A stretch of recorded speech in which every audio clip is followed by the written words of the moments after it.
Le Real Madrid peut-il sauver Kylian Mbappé? On va essayer d'y répondre. Salut mes Madrilènes, salut mes merengues, salut mes galactiques, j'espère que vous allez tous très bien. Bon, ça doit faire des semaines que j'ai en tête de faire cette vidéo, mais entre temps je me suis dit qu'il fallait peut-être attendre un peu, que ça allait possiblement s'arranger, mais malheureusement pas du tout. Du coup je profite de cette trêve internationale pour enfin m'exprimer sur le sujet Mbappé, en espérant qu'entre temps il nous fasse pas une autre histoire comme en octobre en allant en Suède ou je sais pas quoi. Bref.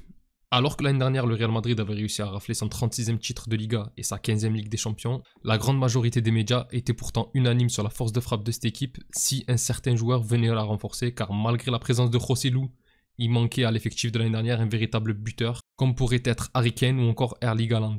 Et bon, comme l'un venait tout juste de signer lors du Mercato 2023 au Bayern, le Real s'était informé, malheureusement le prix et l'âge du joueur ont été des facteurs importants sur sa non-venue, alors que c'était le neuf idéal pour moi, je parle bien entendu d'Harry Kane, et que l'autre est en tout cas, à l'heure actuelle, en place dans l'une des meilleures équipes d'Angleterre et même d'Europe à Manchester City, ce qui rendrait le transfert un peu compliqué, assez vite on avait appris que Kylian Mbappé allait être la recrue tant attendue du Real Madrid. Le joueur était en passe de conclure une saison assez paradoxale, puisque malgré le fait qu'il ait connu sa pire saison en termes de jeu avec le PSG, c'était également son année la plus prolifique en termes de buts. Le Français a marqué pas moins de 44 buts en 48 matchs sous les couleurs parisiennes, et honnêtement, à ce moment-là, même si tout le monde voyait que le joueur n'était plus aussi percutant qu'il y a maintenant 2 ans, presque tout le monde, je précise, pensait que sur le papier, le mariage Real Madrid-Kylian Mbappé allait se dérouler à merveille.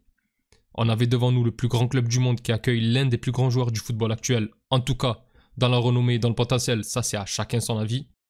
Mais sur papier, l'alliance Mbappé, qui est dans le monde le joueur le plus bankable, et le Real Madrid, qui lui est le plus grand club de tous les temps, c'était incroyable. D'autant plus que le joueur est un amoureux du club, ça fait maintenant plus d'une décennie qu'il clame son amour pour le Real. On a tous vu les photos de lui enfant avec des posters de Cristiano, etc. Mbappé lui-même les avait ressortis lors de l'annonce de son transfert à Madrid. Et honnêtement, depuis 2017, il n'y a pas eu un mercato où l'on n'a pas parlé d'un possible transfert du joueur à Madrid. Et finalement, il aura fallu attendre 7 années pour que le joueur vienne enfin dans son club de cœur, et en plus de ça, gratuitement. Car il y a un facteur qu'il ne faut pas oublier sur un point qui reste positif jusqu'à présent, c'est que le joueur est venu gratuit. Alors oui, il y a les primes, il y a le salaire, mais un Mbappé libre de tout contrat, et sachant qu'en plus c'était un caprice de Pérez qui le voulait absolument, c'était impossible à refuser. En termes marketing, en ce qui concerne l'image, la vente de maillot et la possible revente du joueur, ça ne sera jamais un mauvais coup d'avoir pris Mbappé. Bon, cela étant dit, maintenant qu'on a plus ou moins introduit tout ça, on va passer à Mbappé au Real. Alors comme j'ai dit, le joueur a signé cet été à Madrid, il a pris le numéro 9, ce qui impliquait assez vite qu'il allait jouer normalement en pointe, et déjà à ce moment-là, les débats ont commencé. Est-ce que le Real allait jouer en 4-4-2 comme l'année dernière avec un Bellingham qui se projette auprès des deux attaquants, et du coup quid de Rodrigo?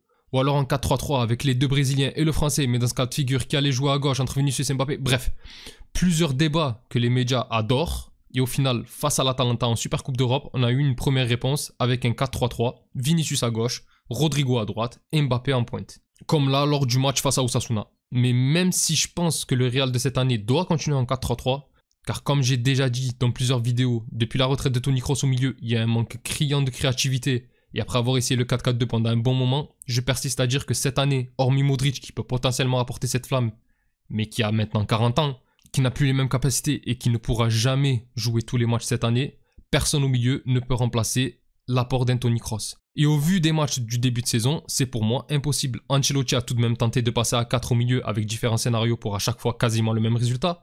Car comme j'ai dit, personne ne peut pallier l'absence de Toni Kroos et on s'en est rendu compte assez vite. On n'a plus cette machine à laver qui te calmait ton milieu et en plus de ça distribuer le jeu. Mais là où j'ai été assez énervé contre le board madrilène, c'est qu'à la limite sur quelques matchs, j'ai moi-même voulu voir ce que ça donnerait un milieu à 4. Sauf qu'à chaque fois, on a joué en 4-4-2 à plat, avec un double pivot et 2 autres milieux plus hauts sur les côtés. Pas une fois on a essayé de jouer avec un milieu en losange qui, comme l'année dernière, permettrait à Bellingham de se retrouver dans ce poste de 10, voire 9,5, où il pouvait se projeter et apporter du danger, des appels, des passes et des buts.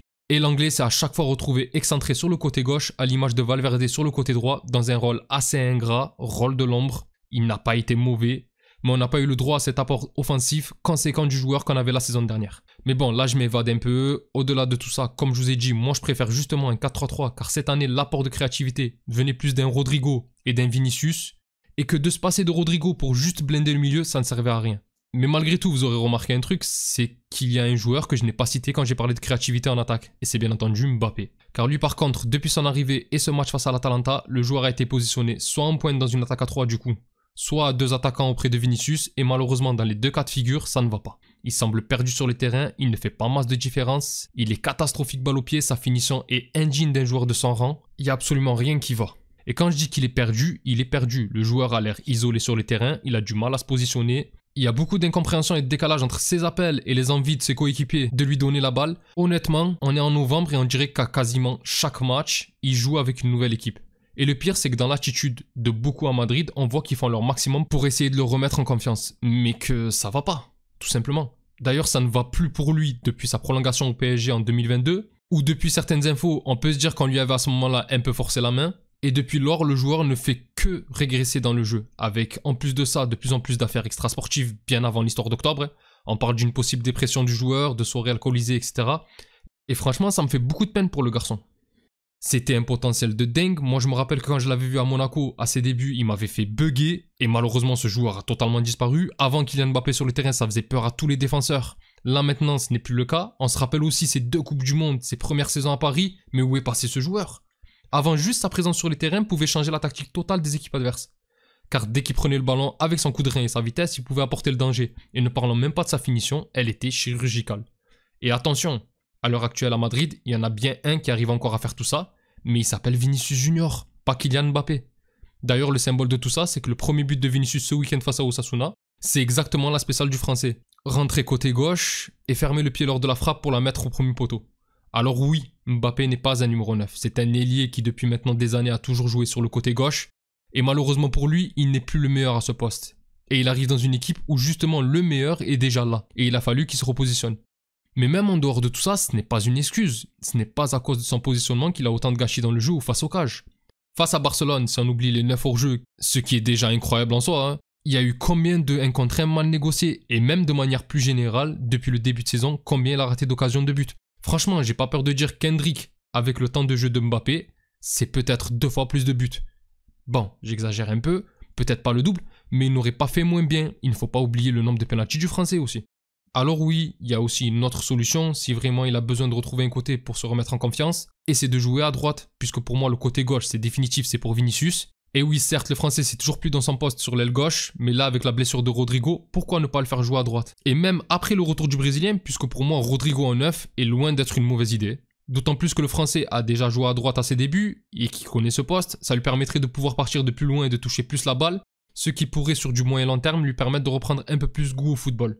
Alors oui, il y a l'aspect défensif qui rentre en jeu, mais l'avantage c'est qu'à droite, il y a normalement Valverde qui a 3 poumons, et logiquement Vasquez sur du court terme, ou bien sûr Carvajal, voire même un Alexander-Arnold puisque son nom se rapproche de plus en plus de Madrid, qui serait capable de compenser les lacunes de repli du joueur. Même si pour être honnête avec vous, normalement Mbappé débarque à Madrid dans un club où il a toujours rêvé d'être, et où tu es prêt à te donner à 1000%, et dans un club comme le Real Madrid, tu dois te plier et faire les efforts les plus inhabituels. Vinicius à gauche a souvent fait les efforts, toi à droite tu dois les faire aussi. En tout cas pour moi c'est le prix à payer si tu veux jouer sur un côté. Si demain l'institution Real Madrid te dit de jouer à latéral droit, tu joues latéral droit.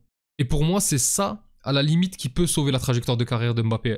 Alors oui, il faut baisser la tête et se réfugier dans le travail, ça c'est une chose importante, car bon, même si le joueur ne va pas bien et que sur le terrain il a l'air de traîner toutes les misères du monde, malgré les bonnes intentions, il a également un problème physique où on sent le joueur lourd. Mais c'est justement son amour pour le club qui peut lui permettre de rebondir. Il est, comme j'ai dit, dans son club de rêve, où il a envie de marquer l'histoire et les esprits. Il veut des records, j'en doute pas, il veut des trophées. Bien sûr, la Ligue des Champions et même individuellement les Ballons d'Or sont sûrement ses véritables objectifs de carrière, vu qu'il a déjà gagné la Coupe du Monde. Et je pense que malgré ses débuts difficiles, il est à l'endroit où il doit être. Peut-être pas la meilleure période pour lui. S'il était venu en 2022, comme prévu, il aurait peut-être eu son couloir gauche avec Benzema à ses côtés. Mais malgré tout, je pense qu'avec le temps, ça ira mieux. Et de toute façon, il n'y a pas le choix. Là, même collectivement, il y a du moins bien, et cette année, le Real et Mbappé sont liés. Si le Real va mieux, je pense que petit à petit, Mbappé reprendra de la confiance. Et dans le sens inverse, si Mbappé va mieux, automatiquement, le Real ira mieux, car tu auras un joueur qui sera capable de marquer entre 40 et 50 buts par saison, voire plus. Enfin bref, mes galactiques, c'est tout pour moi concernant ce cas assez compliqué qu'est Mbappé. C'est possible que je fasse une autre vidéo d'ici quelques jours pour revenir cette fois-ci sur le cas de Kylian Mbappé avec l'équipe de France, car là aussi, il y a beaucoup de choses à dire, et je vais y réfléchir. Du coup, comme d'habitude, si la vidéo vous a plu, n'hésitez pas à liker et à vous abonner, c'est un soutien important pour la chaîne. On a dépassé les 400 abonnés et je vous remercie beaucoup pour ça. D'ici la prochaine fois, je vous souhaite une excellente journée ou soirée selon l'heure à laquelle vous regardez la vidéo. Prenez tout soin de vous et encore et toujours, hasta le final, vamos Real. Salut!